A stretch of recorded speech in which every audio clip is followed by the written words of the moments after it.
Saudaraku Shalom, saya menyapa saudara dengan renungan pendek pagi ini yang saya beri tema Bersalam-salamlah dengan cium kudus. Dan ungkapan itu saya ambil dari Roma pasal 16 ayat 16. Berbunyi demikian. Bersalam-salamlah kamu dengan cium kudus. Salam kepada kamu dari semua jemaat Kristus. Saudara, ekspresi bersalam-salamlah dengan cium kudus memang tidak terlalu lazim untuk konteks orang Timur.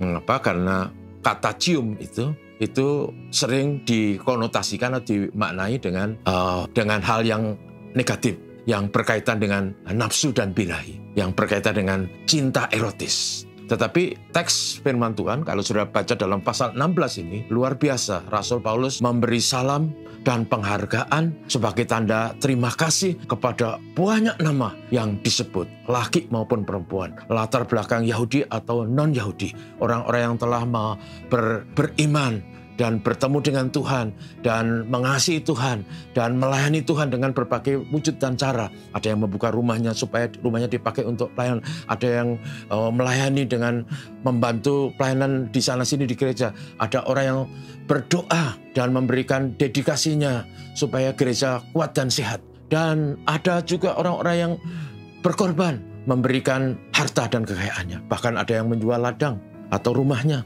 dan dipersembahkan untuk mendukung pekerjaan Tuhan. Wujud itu adalah wujud kesatuan iman yang sangat indah.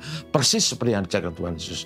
Nah, dalam ekspresi Paulus mengakhiri pasal 16 itu adalah supaya umat percaya, siapapun latar belakangnya, bersalam-salamlah dengan cium kudus. Artinya bersalam-salamlah dengan motivasi yang bersih, sebagai tanda kasih, sebagai tanda terima kasih, sebagai tanda penghargaan kepada siapapun yang telah memberikan dedikasi, pelayanan, pengorbanan, pengabdian, bahkan kepada mereka yang mungkin hanya bisa berdoa demi hidup dan kesehatan gereja. Apapun bentuk pelayanan itu, Paulus sebut nama-nama itu sebagai penghargaan dan kasih.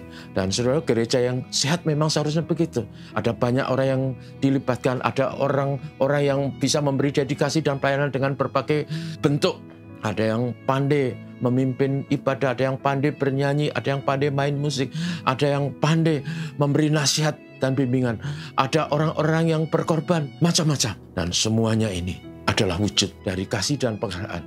Bukan saja kepada gereja, tapi kepada Tuhan gereja, pemilik gereja, pendiri gereja, yaitu Tuhan Yesus. Karena itu hidup kebersamaan harus diwarnai dengan kasih sejati, dengan ekspresi yang sangat dalam. Bersalam-salamlah kamu dengan cium kudus. Tidak ada prasangka, tidak ada iri hati, tidak ada dendam, tidak ada sikap-sikap negatif terhadap bersama.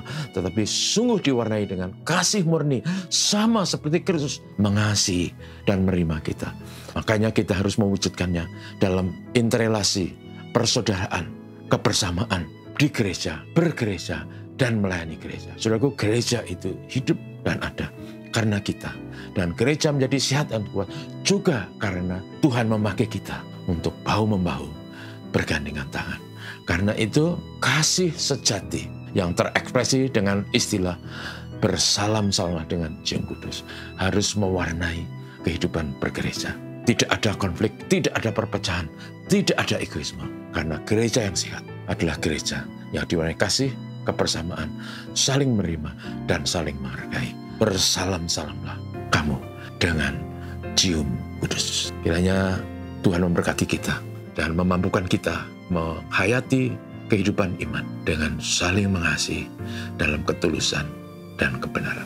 Amin. Mari kita berdoa. Tuhan, terima kasih. Terpujilah nama-Mu, kami diberkati hari ini dan dinasihati untuk menjadi anak Tuhan dengan segala ketulusan kesungguhan, bahkan mengasihi sesama dengan segala kemurnian hati, dengan kasih dan pengorbanan, bukan hanya dengan kata-kata. Tuhan menolong kami supaya hidup kami sebagai umat Tuhan adalah hidup yang saling mengasihi, saling menghargai, sebagaimana firman Tuhan mengajarkan. Berkatilah kami Tuhan Yesus dan menolong kami semua. Terpujilah nama-Mu. Haleluya. Amin. Selamat pagi, saudara.